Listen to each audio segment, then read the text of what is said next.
Halal TV.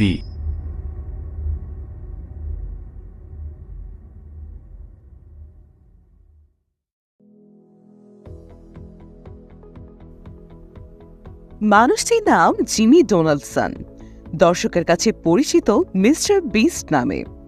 বিখ্যাত চরিত্র mister বিনের মতোই তার ব্যতিক্রমী কার্যকলাপ আর প্রাণবন্ত ব্যক্তিত্বের জন্য নিজের আসল নামের চেয়ে মিস্টার বিস্ট নামেই মানুষ সবচেয়ে বেশি চেনে তাকে। তিনি বিশ্বের অন্যতম জনপ্রিয় মার্কিন ইউটিউবার। একক ব্যক্তি হিসেবে ইউটিউব থেকে সবচেয়ে বেশি আয় করা ইউটিউবার তিনি। মিস্টার বিস্ট ২০১২ সালে তার ইউটিউব চ্যানেল শুরু করেন এবং রাতারাতি তার অত্যন্ত ব্যয়বহুল স্টান্ট ভিডিওগুলোর জন্য জনপ্রিয় হয়ে ওঠেন। ২০২৪ সালের জানুয়ারিতে তার চ্যানেলটির গ্রাহক সংখ্যা ২৩৪ মিলিয়নে পৌঁছেছে। বর্তমানে এটি ইউটিউবের দ্বিতীয় সর্বোচ্চ সাবস্ক্রাইব চ্যানেল। আর একক পরিচালিত চ্যানেল হিসেবে ১ নম্বরে আছে মিস্টার বিস্টের চ্যানেল। মিস্টার বিস্টের সাফল্যের প্রধান কারণ হল তার ভিডিওগুলো দেখে মানুষ বেশ মজা পায়। তিনি প্রায়শই বিপজ্জনক বা ব্যয়বহুল কিছু কাজ করেন যা মানুষের আগ্রহের পারদ বাড়িয়ে দেয়, যেমন একটি উড়ন্ত বিমান থেকে লাফ দেওয়া, কখনো হাতি বা কখনো তিমি পোষা, বা কখনো লাখ লাখ ডলারের নোটের উপর দিয়ে হেঁটে যাওয়া।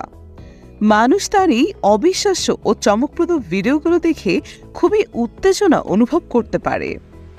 মিস্টার বিস্টের ভিডিওগুলো প্রায়শই ভাইরাল হয়, যা কোটি কোটি ভিউ পায়। তিনি জনপ্রিয় টিভি সিরিজ স্কুইড গেমের খেলাটিও বাস্তবে আয়োজন করেছেন। মিস্টার বিস্টের সাফল্যের আরেকটি কারণ হল তার ব্যক্তিত্ব।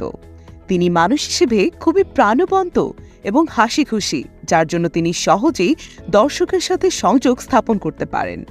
তিনি প্রায়শই তার ভিডিওগুলোতে মজার মজার কথা বলেন, যা তাকে দর্শকের কাছে আরও জনপ্রিয় করে তোলে।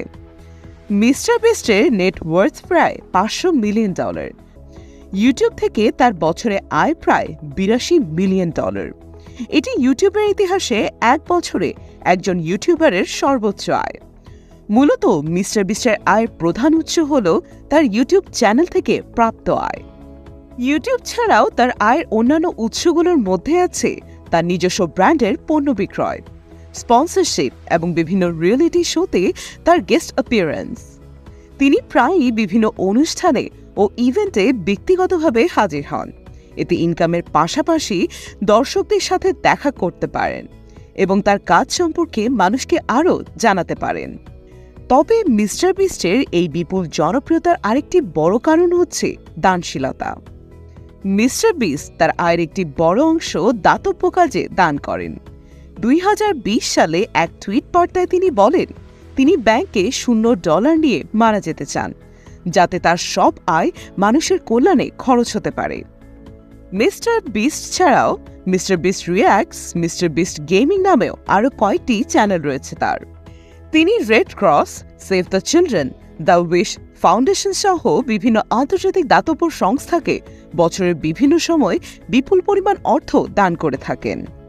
মিস্টার বিস্টকে ব্যক্তিগতভাবে অনেকবার দাতব্য কাজে অংশ নিতে দেখা গেছে। অনেকে তার দানশীলতাকে জনপ্রিয়তা সৃষ্টির একটি কৌশল বলে মনে করেন। তবে তার অর্থের মাধ্যমে বিশ্ববাসীর যে উপকার হচ্ছে